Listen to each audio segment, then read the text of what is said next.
48, and that enabled me to do 110, 115 kilometer an hour, 65, 70 mile an hour burst on the highway for our 2,500 kilometer trip last year. No problem when we had to ride highway. Probably didn't have to change from the 1350, but I did.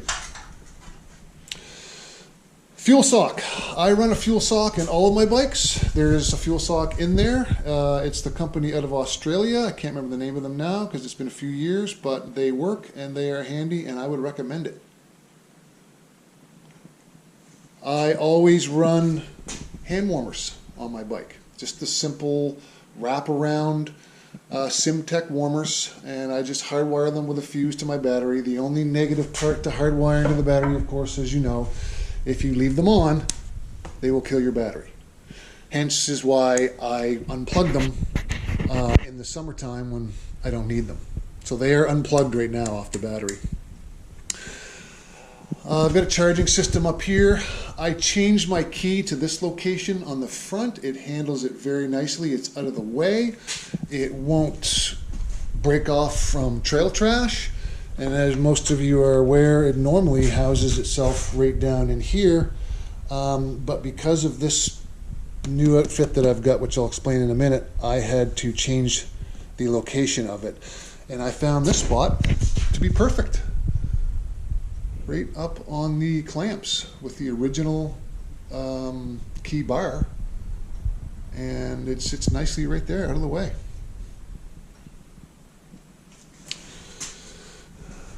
One of the nicest things I've done to this was I added the moto-minded headlight mask assembly. Now this comes with the Baja Designs headlight with the 4 LED, and they are awesome.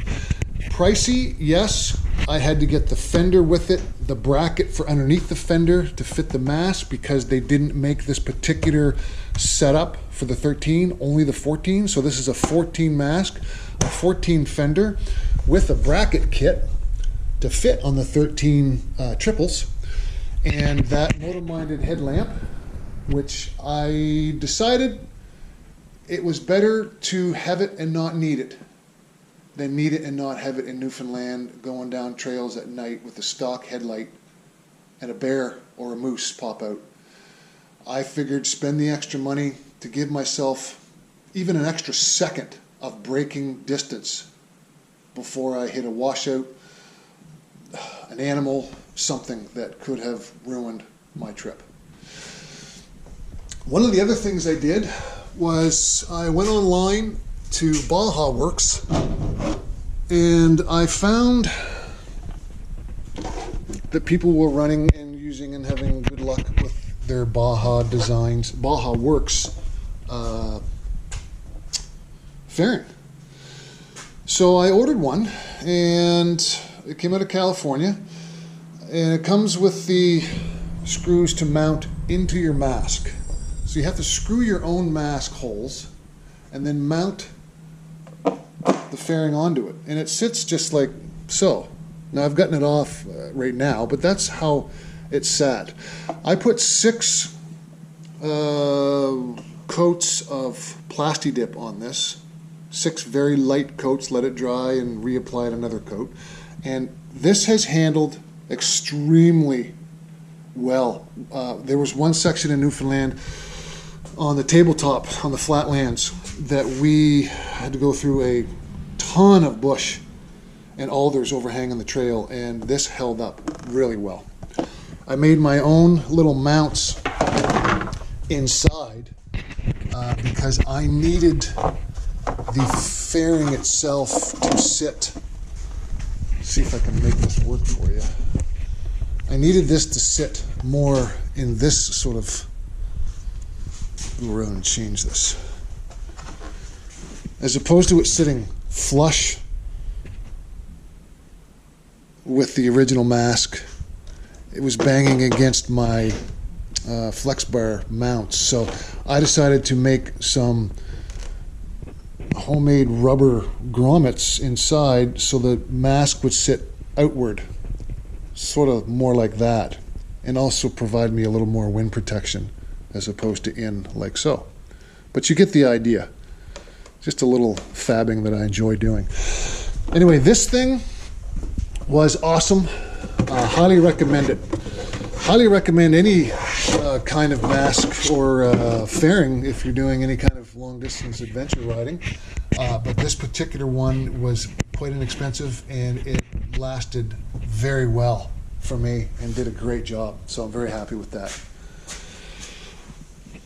So that's about it for right now on this particular bike. I've done a lot more to it as far as adjusting the TPS, and I rebuilt the front forks and the rear shock.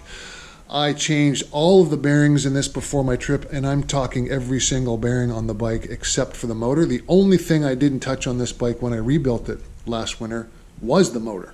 So if any of you have any questions about anything else that I did, or any questions that you have about what you can get away with doing or shouldn't do, or any advice, let me know, and I'd be happy to answer any questions.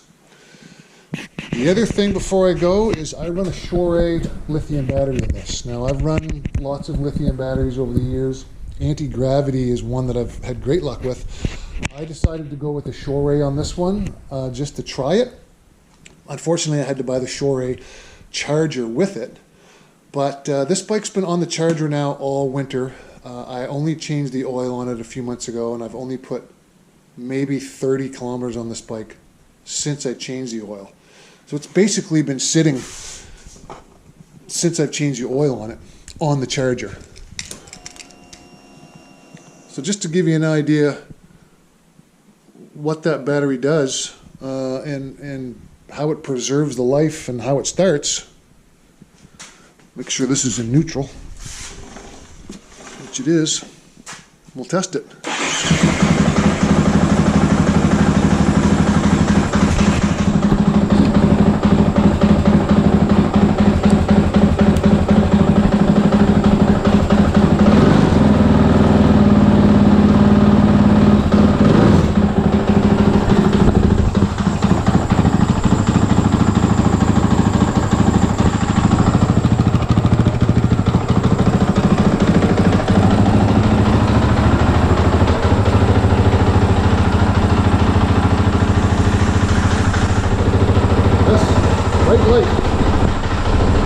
Anyway guys, that's it for now. Thanks for watching, and we'll see you next time. So ciao from the Gnarley Chicken.